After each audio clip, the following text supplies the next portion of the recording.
Hello students, हम electrochemistry discuss कर रहे थे जिसमें हम कन्वर्जन को पढ़ रहे थे between the electrical energy and chemical energy. कैसे इलेक्ट्रिकल और केमिकल एनर्जी आपस में इंटर कन्वर्जन को शो करती है, उसकी स्टडी को हम इलेक्ट्रोकेमिस्ट्री बोलते हैं।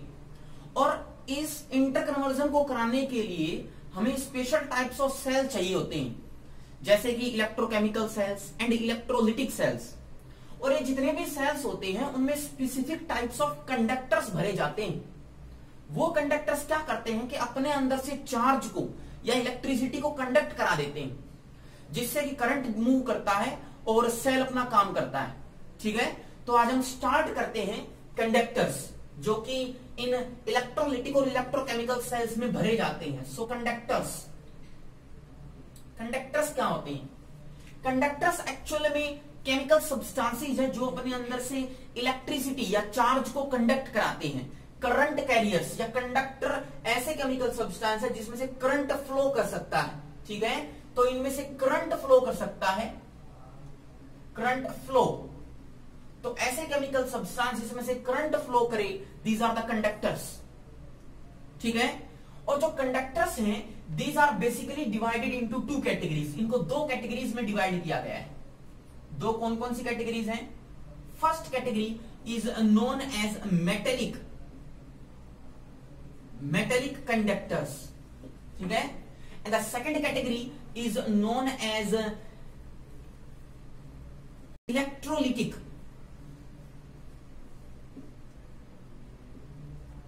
कंडक्टर्स।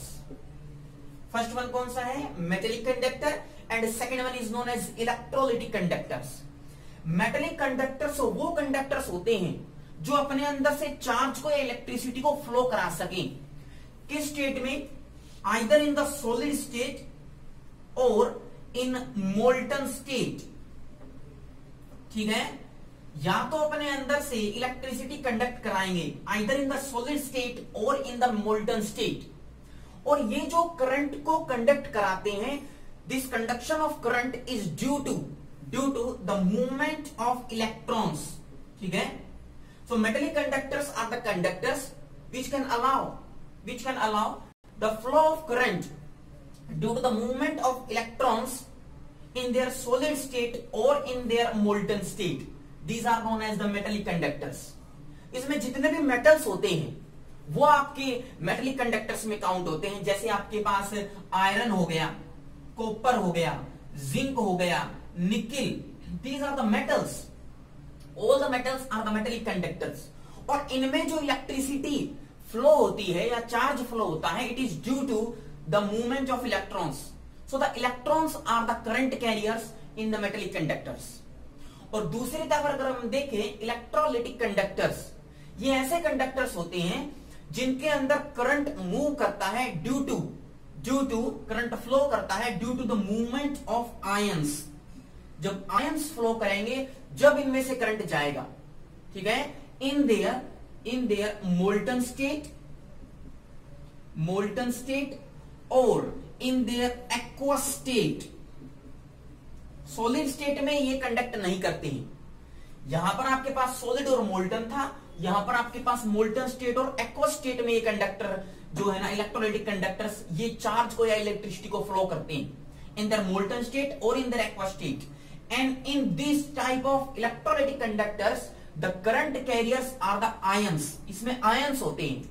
ions जो होते हैं वो कैसे बनते हैं? जब हम किसी सॉल्यूशन को एक्वस कंडीशन में लेते हैं तो वो क्या होता है, अपने आयंस में डिसोसिएट हो जाता है। जैसे हम कॉपर सल्फेट ले, कॉपर सल्फेट का एक्वस सॉल्यूशन बनाए तो उसमें से कॉपर आयन अलग हो जाएगा, लाइक दिस CuSO4 डिसोसिएट हो जाएगा Cu2 प्लस SO4 माइनस में। और ये जो आयन बने हैं ये करंट का फ्लो शो करते हैं और इसीलिए इनको इलेक्ट्रोलिटिक कंडक्टर्स कहते हैं। आयंस का मूवमेंट हो रहा है।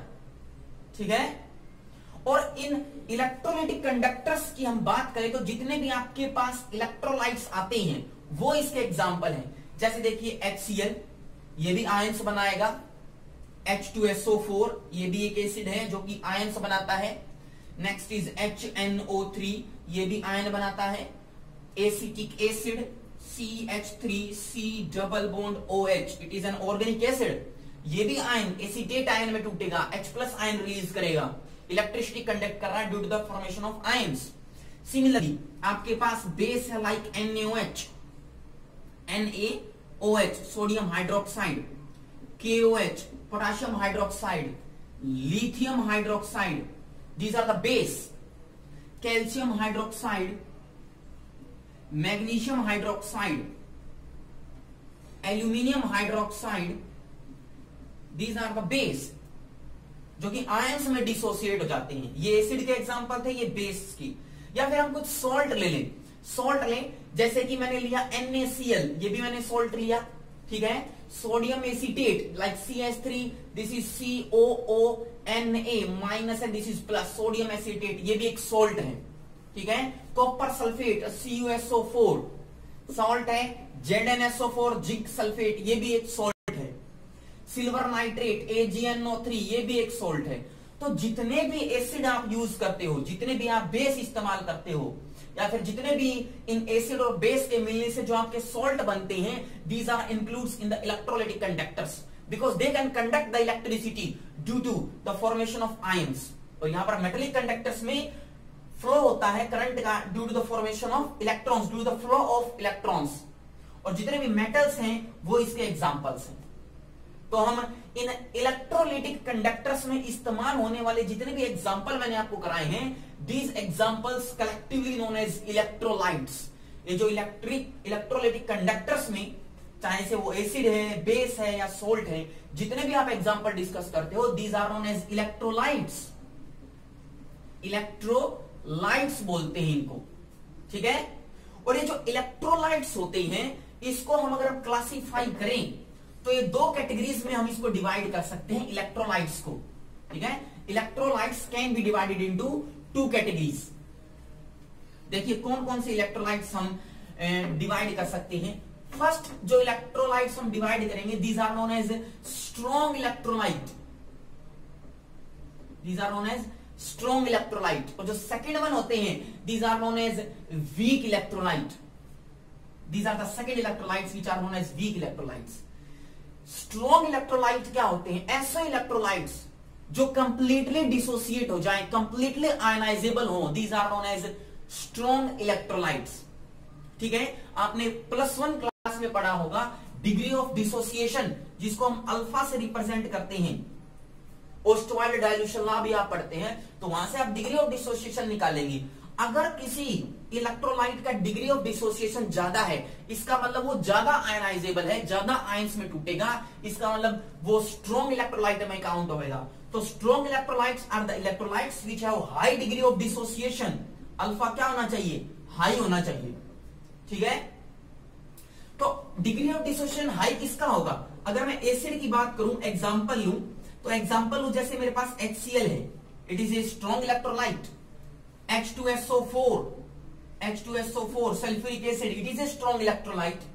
HNO3 nitric acid, it is a strong electrolyte, completely ionisable है। अगर आप बेस लोगे तो देखो sodium hydroxide NaOH, this is NaOH sodium hydroxide, KOH potassium hydroxide, these are the strong electrolytes, ठीक है, कंप्लीटली आयनाइजेबल है, ठीक है। ये एसिड है, ये बेस है, दीज आर द बेस। और जितने भी एसिड या बेस के मिलाने से जो सॉल्ट बनते हैं, जितने भी सॉल्ट होते हैं, salts, all the salts, these are under the category of strong electrolytes.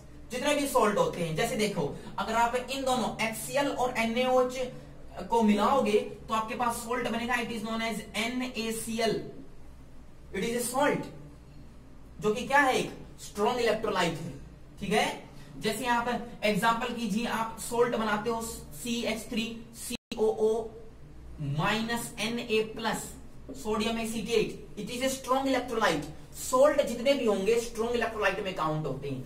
जैसे आपके पास कॉपर सल्फेट है CuSO4, आपके पास AgNO3 है, सिल्वर नाइट्रेट, ये भी इसी कैटेगरी में आता है, स्ट्रॉन्ग इलेक्ट्रोलाइट, सोल्ट है ना इसलिए, ठीक है। जिंक सल्फेट ZnSO4 सॉल्ट है। तो जितने भी आपके पास ये इलेक्ट्रोलाइट्स हैं, चाहे एसिड है like HCl H2SO4 nitric acid जो कंप्लीटली आयनाइजेबल है, या जितने भी सोल्ट्स हैं, या जितने भी बेस है लाइक NaOH, KOH, जो कि कंप्लीटली आयनाइजेबल हो, they are taken in the category of strong electrolyte. लेकिन वीक इलेक्ट्रोलाइट कैसी होती है? ऐसे इलेक्ट्रोलाइट जिनमें डिग्री ऑफ डिसोसिएशन अल्फा क्या हो? Very low, very less, very low या वेरी लेस, उसको अपन क्या बोलेंगे? Weak electrolytes. जिसमें डिग्री ऑफ डिसोसिएशन बहुत कम होता है, अल्फा बहुत कम होता है, these are known as weak electrolytes. जैसे देखिए वीक इलेक्ट्रोलाइट का एग्जांपल कौन सा लेंगे आप? जितने भी आपके पास ऑर्गेनिक एसिड होते हैं like CH3COOH, acetic acid, it is a weak electrolyte. Formic acid HC double bond OH, this is a formic acid, it is also a weak electrolyte. Oxalic acid, malic acid, जितने भी organic acids हैं, these are under the category of weak electrolytes. अगर आप base की बात करें तो lithium hydroxide, it is a weak electrolyte. Calcium hydroxide, it is a weak electrolyte. इसके अलावा अमोनियम हाइड्रोक्साइड NH4OH, ठीक है, these are the weak electrolytes. Degree of dissociation जिसमें कम होता है, it is known as weak electrolytes, और जहां पर डिग्री ऑफ डिसोसिएशन ज्यादा हो, these are known as strong electrolytes. वहां पर मैंने एसिड और बेस लिए, सोल्ट नहीं लिए, क्योंकि जितने भी आपके सोल्ट आएंगे वो सारे के सारे स्ट्रॉन्ग इलेक्ट्रोलाइट्स में आएंगे, ठीक है।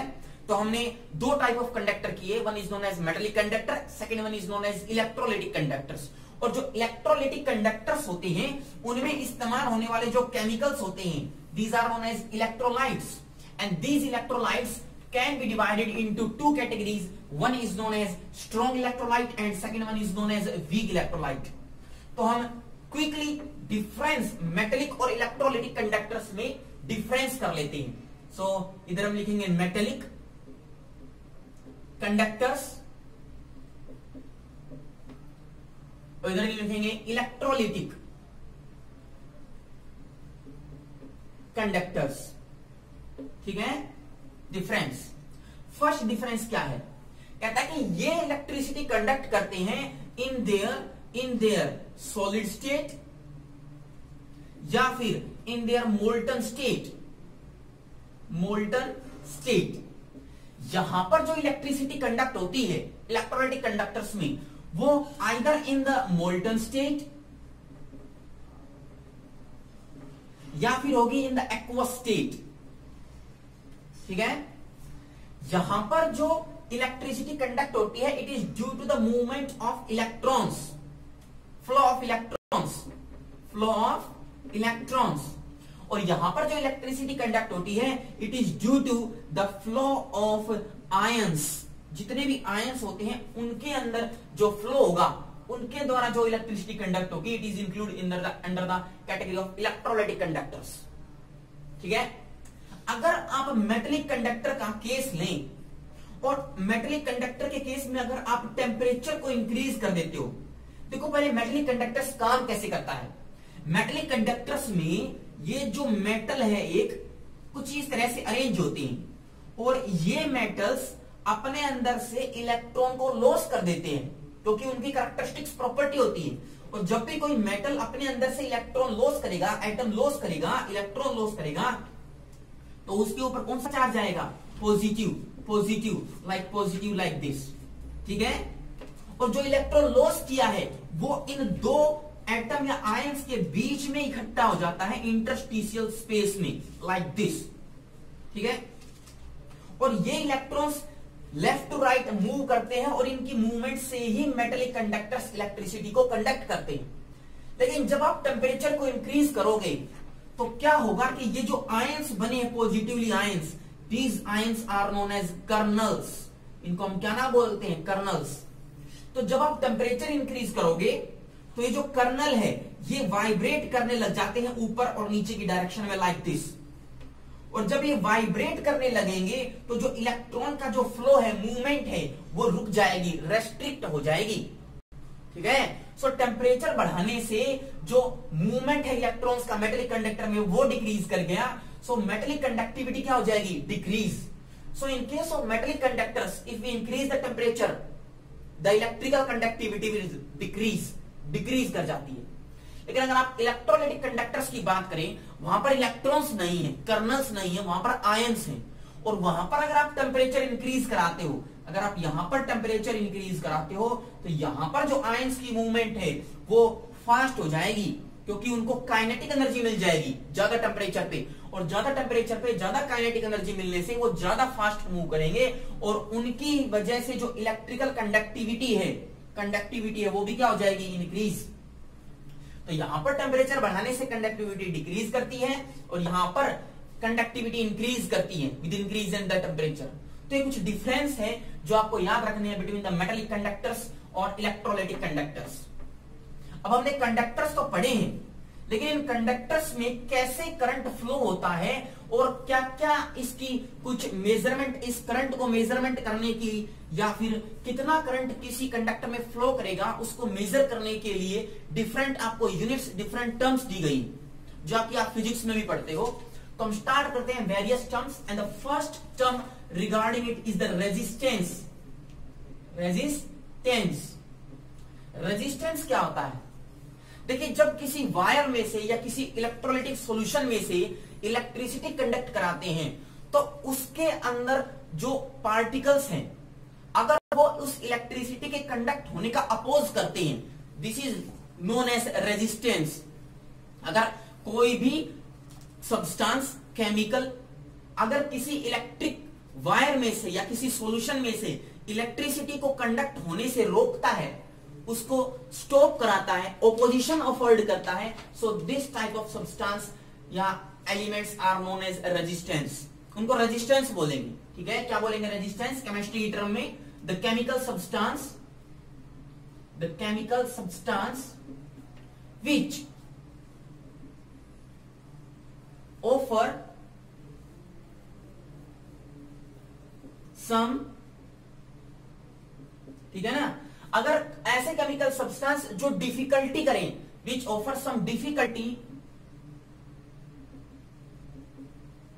और opposition in the flow of electric current is known as resistance, ठीक है? और दूसरी टर्म में अगर अपन बोले the opposition offered by a chemical substance, the opposition offered by a chemical substance in the flow of electric current, it is known as resistance. The opposition offered by a chemical substance in the flow of electricity, the electric current, is known as resistance बोलते हैं उसको, ठीक है? And this resistance is represented by capital R. इस resistance को हम capital R से represent करते हैं।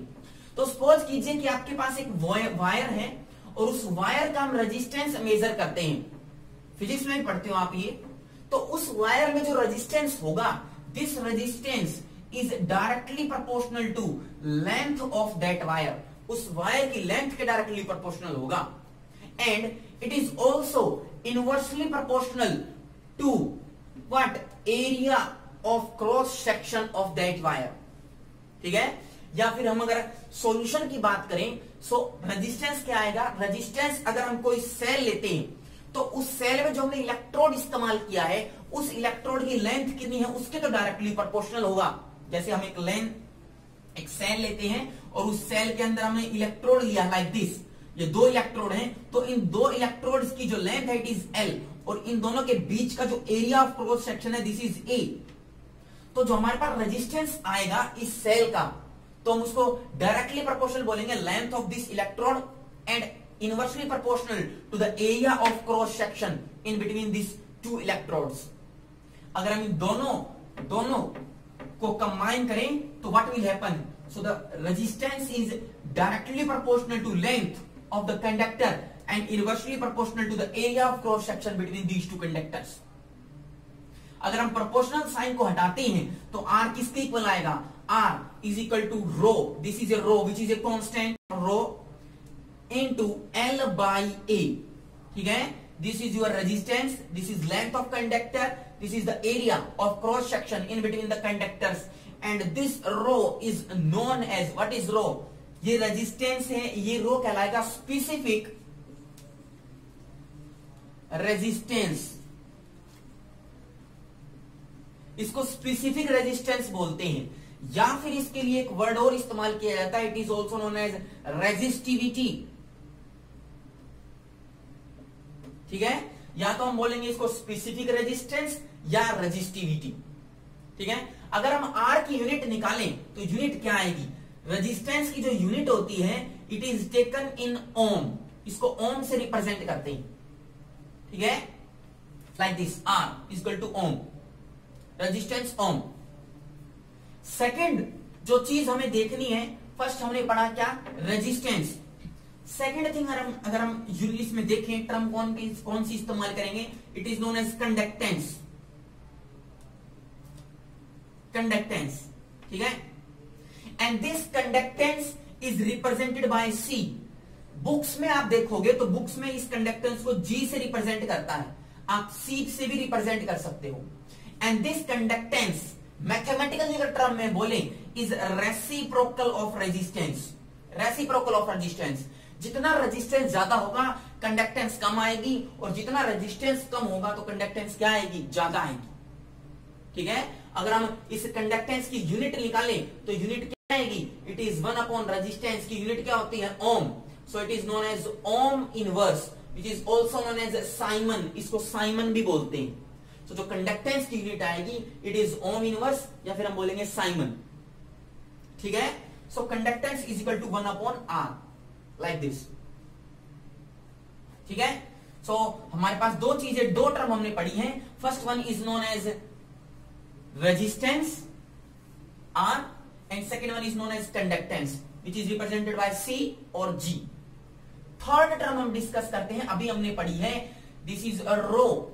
ये रो क्या है, ठीक है, ये रो किस चीज को रिप्रेजेंट करती है, this rho is known as, यहां पर आर रेजिस्टेंस था तो रो क्या आएगा, it is specific, specific resistance, या हम बोलेंगे इसको रेजिस्टिविटी, रेजिस्टिविटी।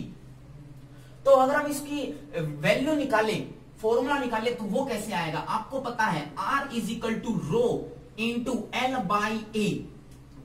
ठीक है, तो यहां पर ये जो रो आता है, this rho will be equal to R into A by L, R into A by L. जैसे मैंने यहां पर कंडक्टेंस लिया, conductance C is equal to 1 upon R, अगर आप इसी तरह 1 upon rho, reciprocal of rho, या फिर बोले रेसिप्रोकल ऑफ स्पेसिफिक रेजिस्टेंस या रेजिस्टिविटी ले लेते हो, this term is known as K. इस टर्म को हम के से रिप्रेजेंट करते हैं, जो कि हमारे पास फोर्थ टर्म आएगी। तो यहां पर ये क्या था, कंडक्टेंस, यहां पर हम बोलेंगे it is known as specific, specific conductance, specific conductance. तो हमारे पास फोर्थ टर्म कौन सी है, स्पेसिफिक कंडक्टेंस, या इसी का ही दूसरा नाम आएगा, it is known as conductivity. तो हमने चार चीजें पढ़ी हैं। First one is known as resistance ohm, conductance 1 upon resistance which is known as, अगर इसकी यूनिट निकाले तो ओम इनवर्स, या हम बोले साइमन। थर्ड जो चीज हमने पढ़ी, it is rho, specific resistance. और अगर हम फोर्थ टर्म पढ़े स्पेसिफिक कंडक्टेंस, या फिर बोले हम कंडक्टिविटी, तो जस्ट यहीं से ही आया है। देखो कैसे, अगर हम कंडक्टेंस बोलेंगे तो conductance is reciprocal of resistance, and specific conductance is reciprocal of specific resistance या फिर रेजिस्टिविटी। ठीक है, तो हम अगर k की वैल्यू निकाले विच इज 1 अपॉन रो, तो यहां से जो रो की वैल्यू है वो आप पुट आउट कर दीजिए। तो रो की वैल्यू कितनी आएगी, देखो रो की वैल्यू कितनी आएगी, लाइक दिस। क्या कैसे आएगी रो की वैल्यू, रो की वैल्यू लाइक दिस कैसे आएगी, देखो इट इज R इंटू ए, और ऊपर क्या आएगा, लाइक दिस L। ठीक है, वहां से मैंने रो की वैल्यू ये रखी है। ठीक है, सो मैं इसको ये कर देता हूं 1 upon R L and this is A।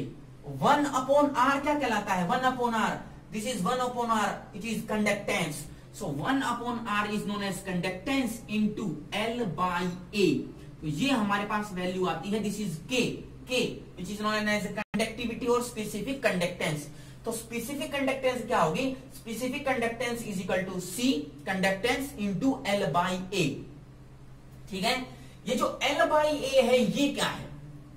This L by A is known as cell constant. इसको हम सेल कांस्टेंट बोलते हैं। क्यों बोलते हैं? क्योंकि अगर हम कोई भी केमिकल इलेक्ट्रोलाइटिक सेल लें, इलेक्ट्रोकेमिकल सेल लें, तो उसमें जो हम दो इलेक्ट्रोड्स का इस्तेमाल करेंगे उनकी लेंथ अगर हम कांस्टेंट लें और एरिया ऑफ क्रॉस सेक्शन भी कांस्टेंट लें तो हमारे पास L बाई ए की वैल्यू कांस्टेंट आएगी।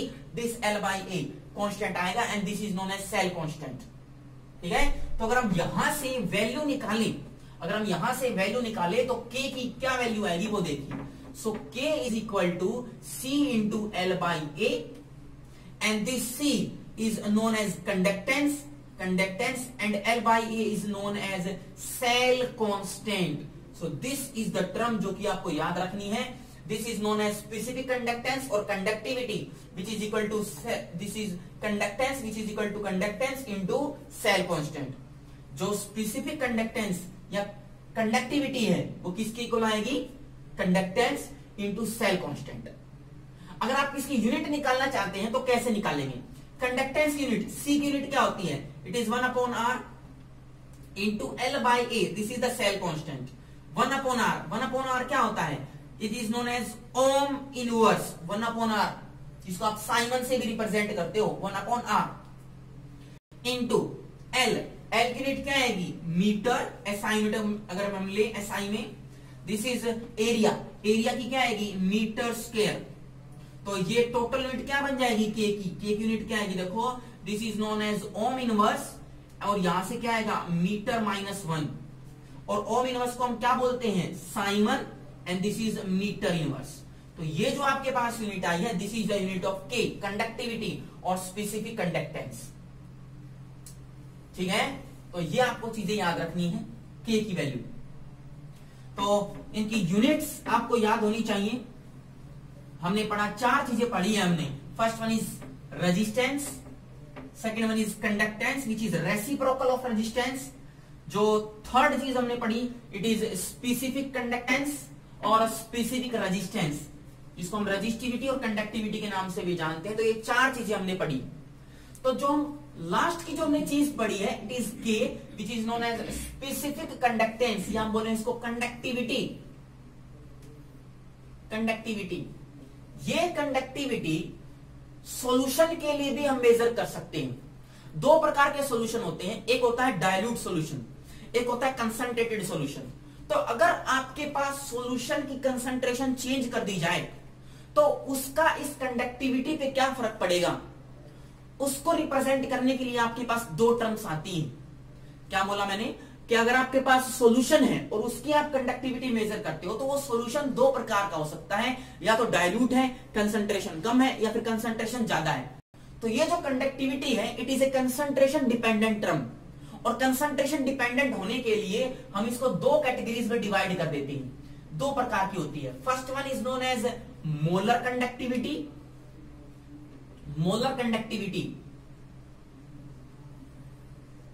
and the second one is known as equivalent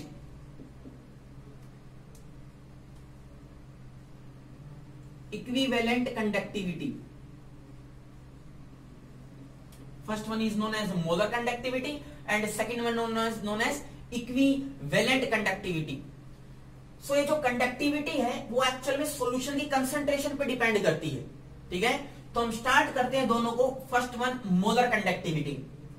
ऐसी कंडक्टिविटी, ऐसा K जो कि हम अगर एक मोल किसी सॉल्यूशन के लिए या एक मोल ऑफ सोल्यूट के लिए किसी सॉल्यूशन में कंसीडर करें तो उस तरह की कंडक्टिविटी को हम क्या बोलेंगे? Molar conductivity.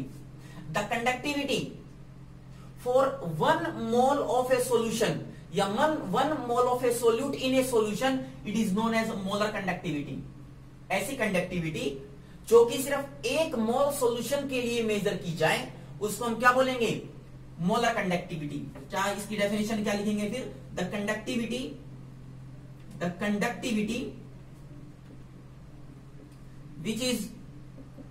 which is measured for 1 mole of solute electrolyte ही है इसमें, तो हम सोल्यूट अगर इस्तेमाल ना करें इलेक्ट्रोलाइट भी इस्तेमाल कर सकते हैं। For 1 mole of electrolyte in a solution is known as क्या, molar conductivity. The conductivity is measured for 1 mole of electrolyte. अगर 1 मोल इलेक्ट्रोलाइट के लिए अगर आप कंडक्टिविटी मेजर करते हो then it is known as molar conductivity. और इसको हम कैप एम से रिप्रेजेंट कर सकते हैं। दिस इज लाइक कैप, ये जो साइन मैंने लगाया it is cap and this is M for the molar conductivity. ठीक है, मोलर कंडक्टिविटी रिप्रेजेंट करते हैं। और ये जो मोलर कंडक्टिविटी होती है वो किसके इक्वल होती है, इट इज इक्वल टू के, जो आपके पास कंडक्टिविटी है वो, इंटू किसके, इंटू द वॉल्यूम। और कितना volume, volume which is occupied by the 1 mole of electrolyte. The volume occupied by 1 mole of electrolyte, 1 mole of electrolyte। K into volume, वो volume लेना है जो कि 1 मोल ऑफ इलेक्ट्रोलाइट के लिए आप मेजर करते हो। आपके पास सपोज कीजिए कि 5 लीटर 6 लीटर या 10 लीटर सॉल्यूशन है, तो वो वाला वॉल्यूम आपको नहीं लेना है, आपको सिर्फ उतना ही वॉल्यूम लेना है जो कि 1 मोल ऑक्यूपाई करता है। जैसे सपोज कीजिए, मैं आपको एग्जांपल बताता हूं कि मेरे पास 5 मोल सॉल्यूशन है इलेक्ट्रोलाइट का, जो कि ऑक्यूपाई किया हुआ है कितने में, 10 लीटर में।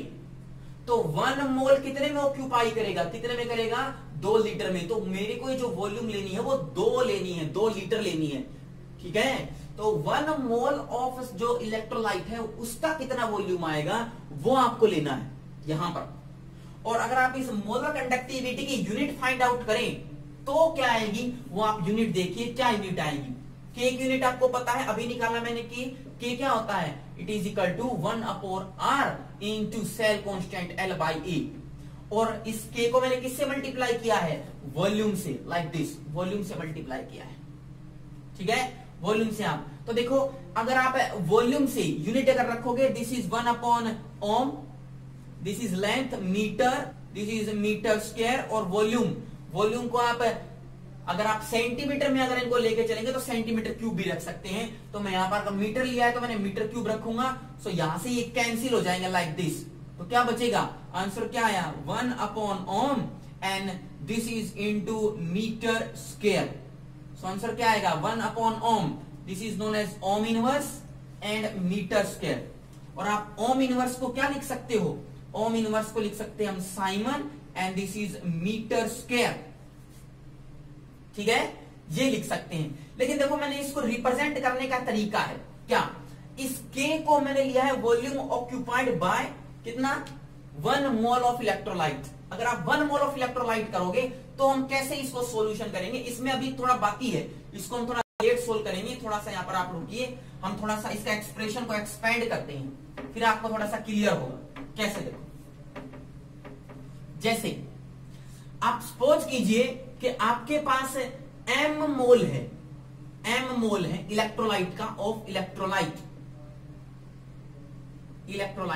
कितने में, इन 1000 ml ऑफ सॉल्यूशन या सेंटीमीटर क्यूब ऑफ सॉल्यूशन, ये वॉल्यूम दी हुई है। और ये आपके पास m मोल है, m मोल में आपके पास 1000 ml है, तो 1 मोल में कितना ml आएगा, 1 मोल में कितना ml आएगा इलेक्ट्रॉन का, इट इज इलेक्ट्रोलाइट का 1000/m, यही तो आएगा इन ml। ठीक है, तो ये आपके पास 1 मोल की वॉल्यूम आ गई। 1 मोल की वॉल्यूम आ गई, तो जो मैंने कैप एम लिखाया है, क्या कैप एम, कौन सी कंडक्टिविटी, मोलर कंडक्टिविटी, किसके इक्वल है, के इंटू आपको रखनी है वॉल्यूम किसकी, 1 मोल ऑफ इलेक्ट्रोलाइट की। और 1 मोल ऑफ इलेक्ट्रोलाइट की वॉल्यूम कितनी आई है, 1000/m। So this is 1000 and this is what, m, number of मोल। लेकिन अगर आपके पास ये number of mole 1 litre solution में है, सो 1 लीटर सॉल्यूशन में जितने नंबर ऑफ मोल होते हैं, these are known as molarity. तो उसको हम किससे रिप्रेजेंट करते हैं, मोलरिटी। तो मैंने क्या बोला, देखो मैंने पहले m मोल ऑफ इलेक्ट्रोलाइट्स लिए इन 1000 ml, मैंने 1 मोल के लिए निकालना है, क्योंकि मैंने डेफिनेशन ही यही बताई है कि मोलर कंडक्टिविटी ऐसी कंडक्टिविटी होती है जो कि हम 1 मोल ऑफ इलेक्ट्रोलाइटिक सॉल्यूशन में काउंट करते हैं। तो 1 मोल ऑफ इलेक्ट्रोलाइटिक सॉल्यूशन की वॉल्यूम क्या आएगी, दिस, क्योंकि मैंने आपको कैप एम का फॉर्मूला बताया है अभी। कैप एम का फॉर्मूला क्या, इज इक्वल टू किसके इक्वल, के इंटू वॉल्यूम, और ये वॉल्यूम किसकी आएगी, 1 मोल ऑफ इलेक्ट्रोलाइट की, 1 मोल ऑफ इलेक्ट्रोलाइट की वॉल्यूम है ये। और 1 मोल ऑफ इलेक्ट्रोलाइट की जो वॉल्यूम है वो कितनी है, 1000/m, और ये मैंने यहां रख दी। लेकिन अगर आपके पास 1 लीटर सॉल्यूशन में है, mole, number of mole 1 litre solution में है, then this m will be represented as molarity, this will be like molarity, ठीक है, this will be like molarity। अब देखिए इसकी यूनिट क्या बनी, ठीक है। तो अब इसकी यूनिट में आपके पास ये मोलरिटी का जो कॉन्सेप्ट है ये भी ऐड हो जाएगा, लाइक दिस। तो वहां पर अगर आप रखोगे तो यहां पर क्या रखोगे, देखो m नंबर ऑफ मोल, तो यहां पर क्या आएगा, दिस इज मोल इनवर्स, ठीक है, बिल्कुल वही है, मैंने कुछ नहीं किया। साइमन यहां से निकाला, मीटर स्क्वायर यहां से निकाला, और मैंने यहां पर मोलरिटी के लिए नंबर ऑफ मोल टर्म्स के लिए मोल इनवर्स यहां से रख दिया है, ठीक है। सेकंड हम चीज पढ़ते हैं, दूसरी जो हमने कंडक्टिविटी ली थी, second conductivity which is known as, कौन सी कंडक्टिविटी ली थी, equivalent conductivity, equivalent conductivity. And this equivalent conductivity is represented by cap EQ. EQ means equivalent, ठीक है। अगर इसकी डेफिनेशन बोले तो बिल्कुल वैसी ही आएगी, बस वहां पर आपको 1 मोल की जगह यहां पर आपको चेंज करना है, 1 मोल नहीं लेना, 1 ग्राम इक्विवेलेंट लेना है। तो क्या डेफिनेशन आएगी, the conductivity of the electrolytic solution having concentration of 1 gram equivalent. So क्या बोलेंगे इसकी डेफिनेशन, द कंडक्टिविटी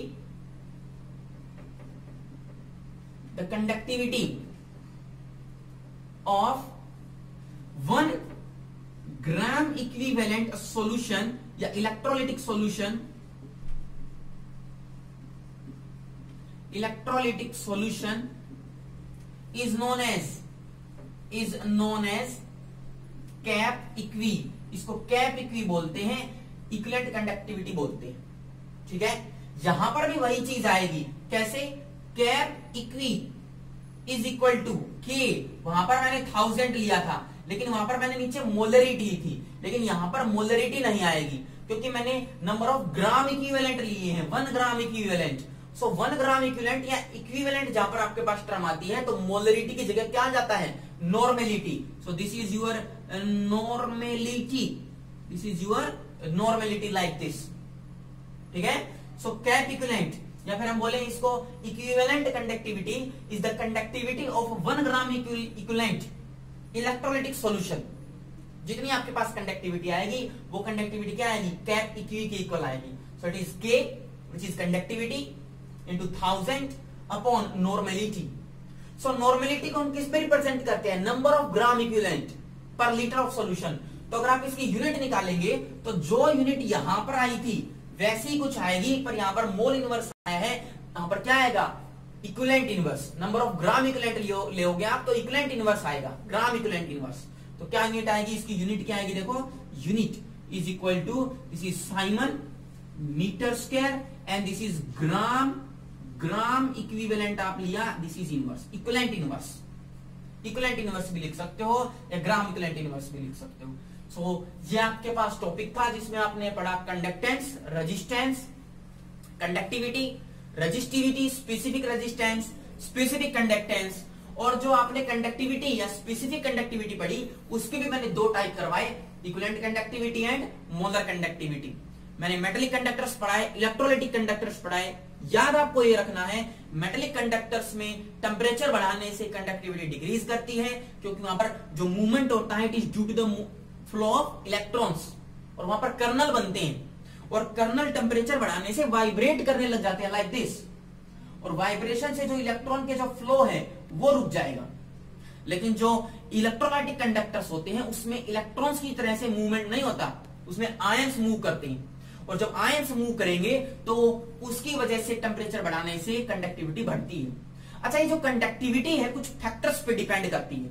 मैं आपको कुछ फैक्टर्स कराता हूं जिनके ऊपर ये कंडक्टिविटी डिपेंड करती है, चाहे से वो मेटेलिक कंडक्टेंस हो, चाहे से इलेक्ट्रोलाइटिक कंडक्टेंस हो, दोनों की कंडक्टिविटी जो आएगी कुछ फैक्टर्स पे डिपेंड करेगी। First factor, it is the nature of electrolyte. Nature of electrolyte. Electrolyte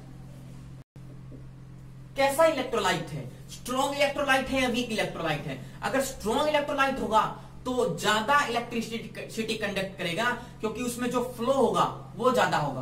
क्यों? डिग्री ऑफ डिसोसिएशन क्या होगा उसमें? ज्यादा। स्ट्रॉन्ग इलेक्ट्रोलाइट अगर है, स्ट्रॉन्ग है, तो उसमें इलेक्ट्रिकल जो कंडक्टिविटी आएगी वो ज्यादा आएगी, हाई इलेक्ट्रिकल कंडक्टिविटी शो करेगा, हाई इलेक्ट्रिकल कंडक्टिविटी। क्यों? क्योंकि उसमें ज्यादा आयंस बनेंगे, डिग्री ऑफ डिसोसिएशन क्या है? ज्यादा है। लेकिन अगर आपके पास इसके अपोजिट वीक इलेक्ट्रोलाइट है, वीक अगर आपके पास इलेक्ट्रोलाइट है तो उस केस में लेस इलेक्ट्रिकल कंडक्टिविटी आएगी, क्योंकि उसमें आयंस क्या बनेंगे? कम। डिग्री ऑफ डिसोसिएशन क्या होगा? कम। So it is the first factor, nature of electrolyte. दूसरा फैक्टर जो आपके पास आता है, it is the nature of solvent. Nature of solvent, जिसमें आप इलेक्ट्रोलाइट ऊपर से ऐड कर रहे हो, वो सोलवेंट। अगर आपके पास सोलवेंट पोलर है, तो पोलर सोलवेंट होने की वजह से पोलर में ज्यादा डिजोल्व होगा। तो आयंस पोलर होते हैं, तो पोलर में डिजोल्व होने की वजह से ज्यादा दूर तक मूव कर पाएंगे और उसमें से इलेक्ट्रिकल कंडक्टिविटी क्या आएगी? ज्यादा आएगी। तो कहता है कि अगर आपके पास सोलवेंट पोलर है तो आपके पास जो इलेक्ट्रिकल कंडक्टिविटी आएगी, इलेक्ट्रिकल कंडक्टिविटी वो कैसी आएगी? हाई आएगी। लेकिन अगर आपके पास नॉन पोलर है तो जो electrical conductivity will be less, क्योंकि वो तो नॉन पोलर है, पोल्स बनेंगे ही नहीं, तो आयंस उसमें सोल्यूबल नहीं होंगे, तो मूवमेंट ज्यादा नहीं हो पाएगी। ठीक है। थर्ड जो फैक्टर आता है, अभी मैंने आपको कराया, दैट इज टेम्परेचर। टेम्परेचर के दो केस हैं। अगर आप मेटेलिक कंडक्टर लेते हो, मेटेलिक कंडक्टर, और उसका टेम्परेचर इंक्रीज कराते हो तो कंडक्टिविटी पे क्या फर्क पड़ेगा? It will decrease. क्यों? क्योंकि उसमें कर्नल बनते हैं और कर्नल के वाइब्रेशन से कंडक्टिविटी डिक्रीज कर जाती है, इलेक्ट्रॉन्स का फ्लो जो होगा वो स्लो हो जाएगा। लेकिन अगर आप इलेक्ट्रोलिटिक कंडक्टर्स लेते हो, इलेक्ट्रोलिटिक कंडक्टर्स, और उसमें आप टेम्परेचर इंक्रीज करते हो तो वहां पर तो आयंस बनते हैं, तो आयंस का टेम्परेचर बढ़ाने से उनकी काइनेटिक एनर्जी बढ़ेगी और उनकी जो फ्लो है वो इंक्रीज कर जाएगी, मूवमेंट इंक्रीज कर जाएगी और कंडक्टिविटी क्या कर जाएगी? Conductance increase. तो दो केस आएंगे इसमें, for the metallic and second for the electrolytic conductors. Third, fourth and the most important, जिसको हम आगे आने वाले लेक्चर्स में भी डिस्कस करेंगे, दैट इज कंसंट्रेशन।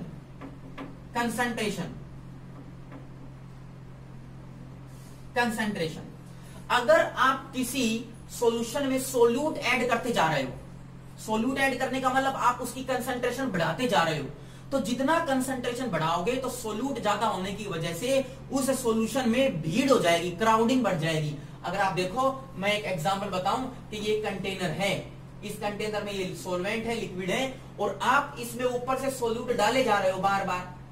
सोल्यूट डालने से जो सोल्यूट के पार्टिकल है वो बहुत क्लोज आ जाएंगी अगर कंसंट्रेशन ज्यादा होगी तो, और कंसंट्रेशन ज्यादा होने से, भीड़ बढ़ने से मूवमेंट फास्ट नहीं हो पाएगी, मूवमेंट जो है वो स्लो डाउन हो जाएगी और इलेक्ट्रिकल कंडक्टिविटी क्या हो जाएगी?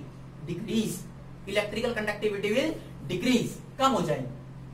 ठीक है। इसको हम नेक्स्ट टॉपिक में भी, जब नेक्स्ट लेक्चर आपका लेंगे तब इसको अच्छे से डिस्कस करेंगे। तो इस पूरे के पूरे लेक्चर में जितना भी आपको पढ़ा, इस पे आप वेरियस न्यूमेरिकल्स कीजिए। स्पेसिफिकली इलेक्ट्रिकल जो कंडक्टिविटी का टॉपिक मैंने कराया, मोलर कंडक्टेंस, मोलर कंडक्टिविटी या इक्विवेलेंट कंडक्टिविटी, उस पे ज्यादातर न्यूमेरिकल आप वहां से आते हैं। इनकी यूनिट्स याद रखिए। इक्विवेलेंट कंडक्टिविटी, मोलर कंडक्टिविटी की siemens metre square mole inverse and siemens metre square equivalent inverse. Next lecture में हम आपके सामने और इसके आगे का टॉपिक लेके आएंगे। तब तक न्यूमेरिकल कीजिए, चैनल को लाइक कीजिए, सब्सक्राइब कीजिए। Thank you.